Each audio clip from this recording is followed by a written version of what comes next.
तो आज हम देखने वाले हैं डीआई सॉल्व करने वाले हैं हम अर्थमेटिक बेस केसलेट सॉल्व करने वाले हैं। तो ये हमारा अर्थमेटिक का simple and compound interest base caselet है। तो चलिए स्टार्ट करते हैं। तो ये क्या बोल रहा है, ये कह रहा है कि एक व्यक्ति एक्स के पास 40,000 रुपये हैं। तो यहाँ पर सिंपल जैसे जैसे कहते हैं वैसे वैसे सिर्फ सिंपल हमें लिखना है बस। तो यहाँ पर ये एक्स पर्सन है, इसके पास टोटल अमाउंट ऑफ रुपीज 40,000 रुपये है। और ये कह रहा है कि 3 वर्षों के लिए ये सिंपल इंटरेस्ट पर 20% सिंपल इंटरेस्ट पर ये राशि निवेश करता है। मतलब ये जो अमाउंट है ये 3 ईयर के लिए और 20% सिंपल इंटरेस्ट पर इन्वेस्ट करता है। तो इसका टोटल अमाउंट कितना हो जाएगा, ये देखिए 3 ईयर 20%, मतलब 1 ईयर 20% के लिए।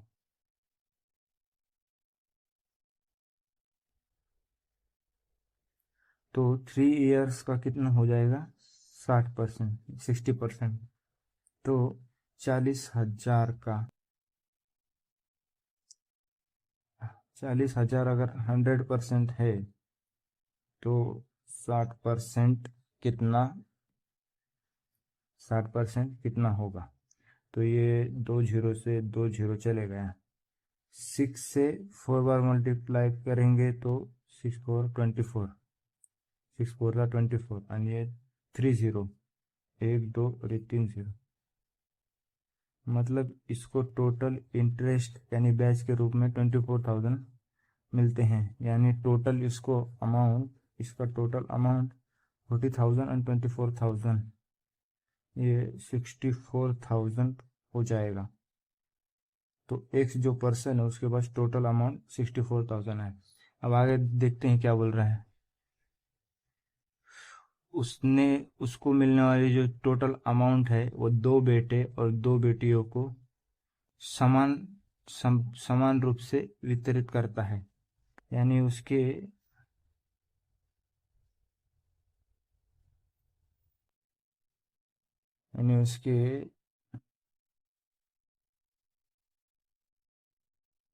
2 बॉयज एंड 2 डॉटर है, 2 बॉयज एंड 2 डॉटर है। मतलब ये टोटल अमाउंट 64,000 है।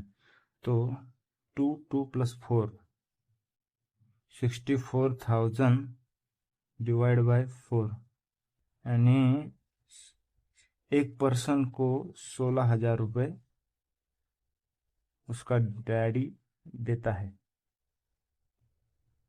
चलो अब देखिए।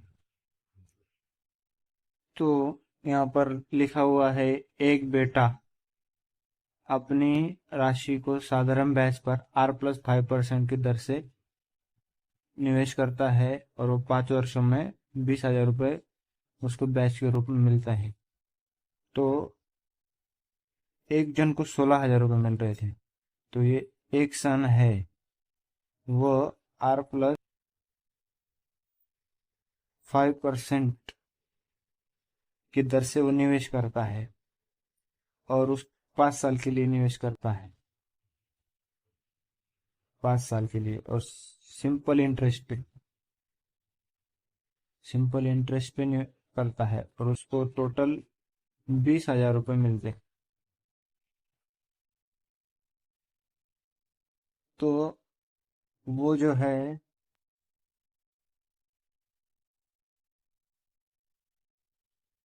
16,000 रुपये उसको मिले थे और 20,000 रुपये उसको टोटल ब्याज मिला। तो इसका मतलब 20,000 ब्याज मिला, किस पे मिला, 16,000 पे। इंटू 100। ये डबल जीरो से डबल जीरो है, ये जीरो से ये जीरो है। 16 से एक बार जाएगा, फिर बचेगा। 16 से दो बार जाएगा, 32, बचेगा 8। और 16 से 5 बार 16 बचे, 16 पंजे 80। ये आ गया उसको 125% उसको टोटल ब्याज मिला। ये 5 साल का मिला, तो 1 साल का हो जाएगा 20, 25, 1 साल का हो जाएगा 25%। ये 5 साल, क्योंकि 5 साल के लिए अमाउंट उसने इन्वेस्ट किया था। तो R+5% इज इक्वल टू 25, यानी R 20%।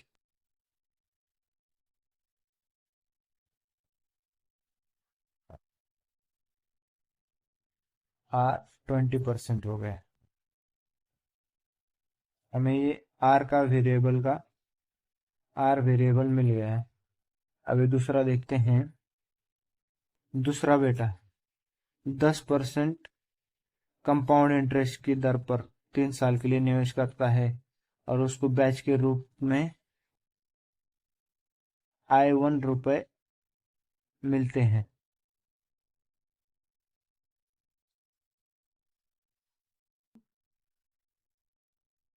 तो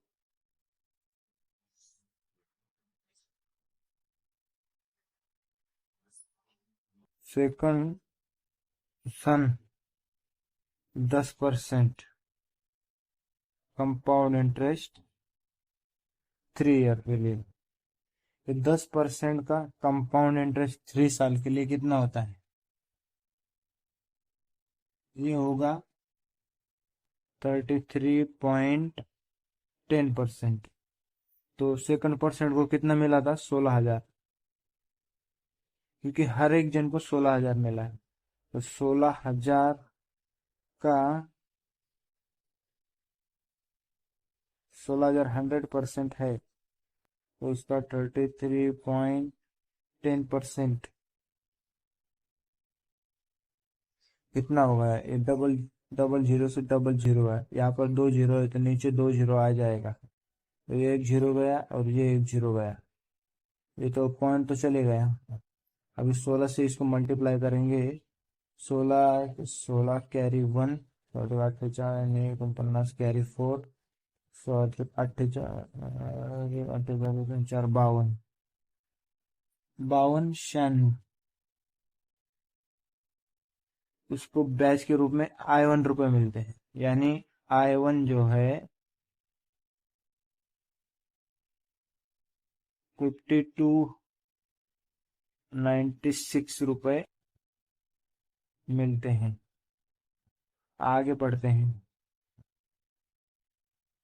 अब ये डॉटर का बोल रहा है, एक बेटी अपना पैसा 2 साल के लिए R%, एक बेटी अपना पैसा 2 साल के लिए R% कंपाउंड इंटरेस्ट पर इन्वेस्ट करता है और 80 रुपए उसको ब्याज मिलता है। तो एक बेटी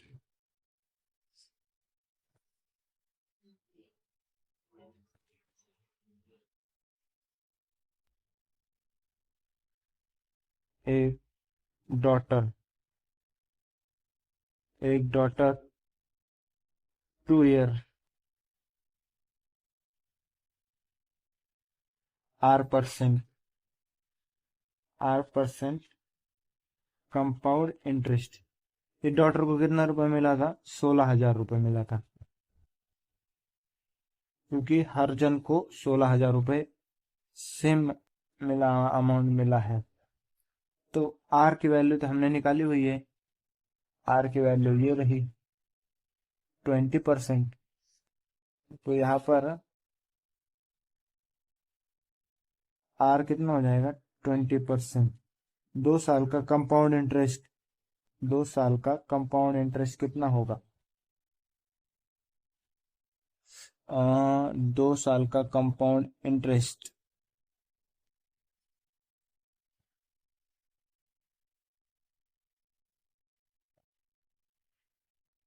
44% हो जाएगा। तो इसको अगर 16,000 का 100% है तो 44% इंटरेस्ट कितना होगा इसका? 2 जीरो से 2 जीरो गया तो 160 से 44 मल्टीप्लाई करेंगे तो 16 से मल्टीप्लाई, जीरो तो बाद में ऐड कर देंगे। 16 मल्टीप्लाई 4, 24 कैरी 6, 24 72, 72 40,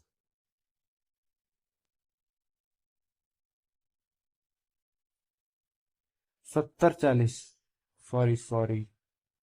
और ये I2 रुपये मिलते हैं, यानी I2 जो है 70 40 हो गया।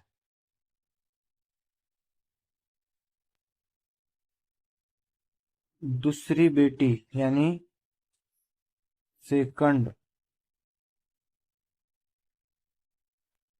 दूसरी बेटी यानी सेकंड डॉटर जो है 3 ईयर, 3 ईयर के लिए R+10 सिंपल इंटरेस्ट, R+10 यानी R कितना था? R 10% था, तो R+10 यानी 30%। तो 1 साल का 30%, तो 3 साल का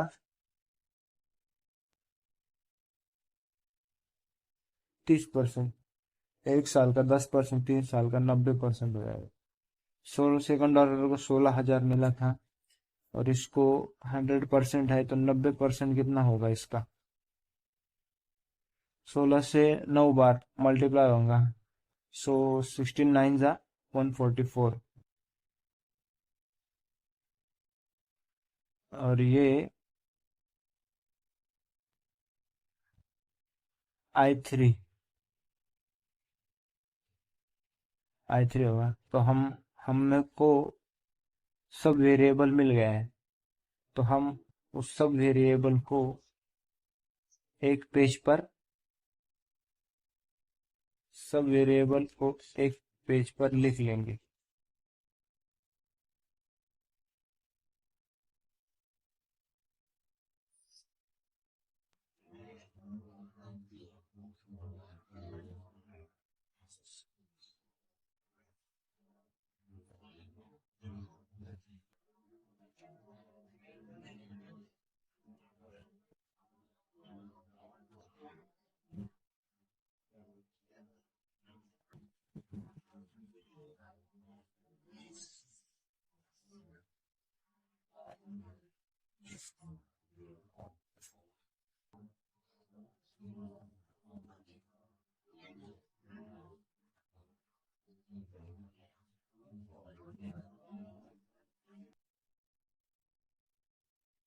यहीं पर लिख लेते हैं।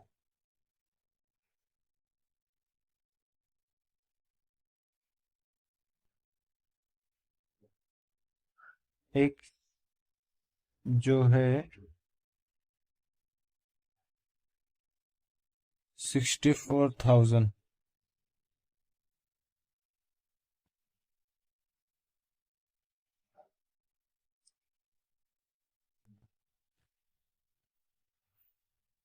फर्स्ट सन यानी आर, आर जो है 20%, सेकंड को यानी सेकंड I1 5296, I2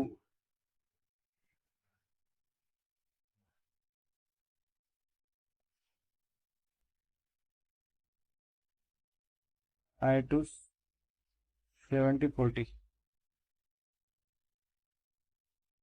और I3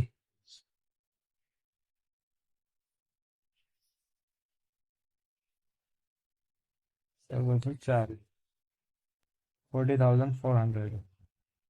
तो ये सब वेरिएबल, अभी ये जो क्वेश्चन रहेगा ये सब इसी बेस पर रहेगा।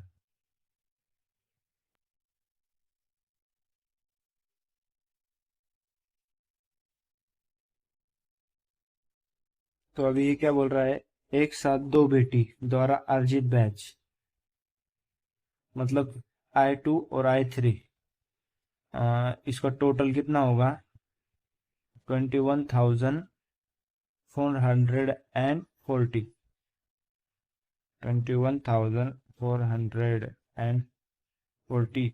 एक साथ दो बेटी ये हो जाएगा, एक साथ दो बेटे द्वारा अर्जित बैच, दो बेटा मतलब कौन हो जाएगा,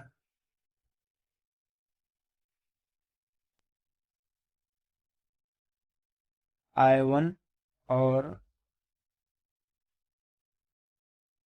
पहला बेटा कहाँ गया, I1, और ये 20,000 पहला बेटा फर्स्ट, यानी I1 और 20,000 यानी 25,296, इनका बीच का अंतर।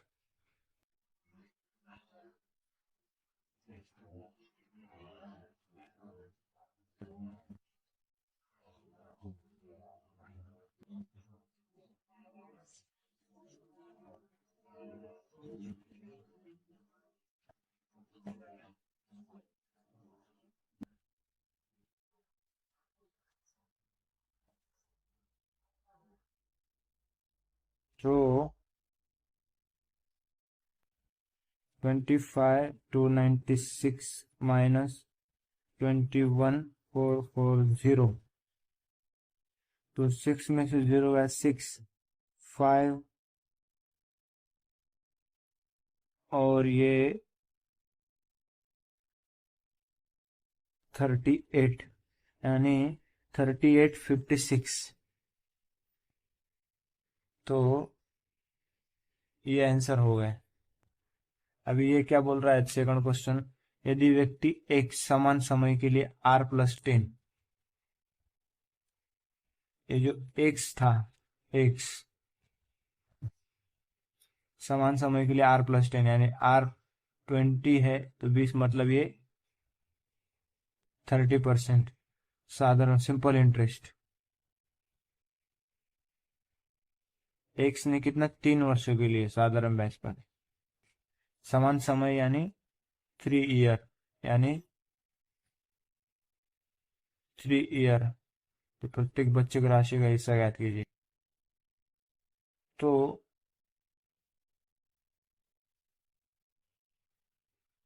एक्स के पास 40,000 रुपए थे, तो 90%,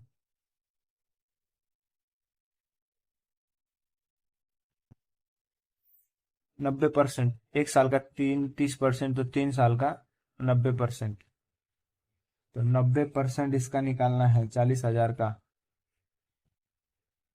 40,000 का 90, और ये अमाउंट टोटल यानी 190% निकालना है। 2 जीरो से 2 जीरो मार डालेगा, 90 से 4 मल्टीप्लाई करेंगे तो 76,000 डिवाइडेड बाय, तो प्रत्येक बच्चे का हिस्सा मतलब डिवाइडेड बाय 4, तो ये 90,000 इसको सॉल्व करने के बाद आ जाएगा।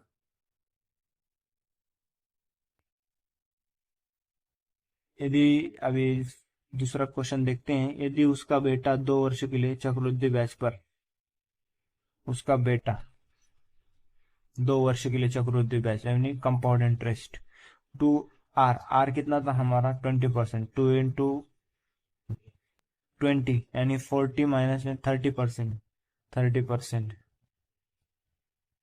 2 ईयर के लिए। उसके बेटे को कितनी राशि मिली थी, 16,000, 30%, दो एक साल का 30%, तो 2 साल का 60%, तो 16,000 का 60% निकालना है। 2 जीरो से 2 जीरो है, 16 से 6 में मल्टीप्लाई करेंगे तो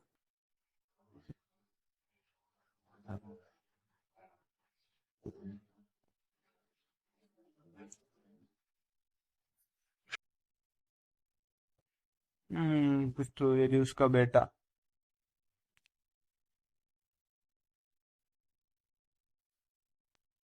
यदि उसका बेटा 2 वर्ष के लिए विरोधी बैच में। अच्छा, कंपाउंड इंटरेस्ट बोल रहा है ये। तो 1 साल का कंपाउंड इंटरेस्ट 30 है, तो 2 साल का कंपाउंड इंटरेस्ट कितना हो जाएगा? 2 साल का कंपाउंड इंटरेस्ट,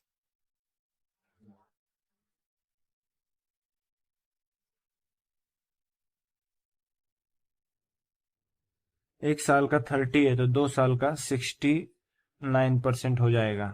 तो 16,000 100% है, तो 69% निकालना है। ये 2 जीरो से ये 2 जीरो गए। 144 कैरी, 4, 110, ये जीरो ये। तो ये हमारा ये आंसर आ गया। तो ये हुई अर्थमेटिक की केसलेट डीआई। तो फिर ये मेंस लेवल डीआई है। Mains level compound interest arithmetic caselet DI. ठीक है, फिर अभी मिलते हैं हम अगले वीडियो में।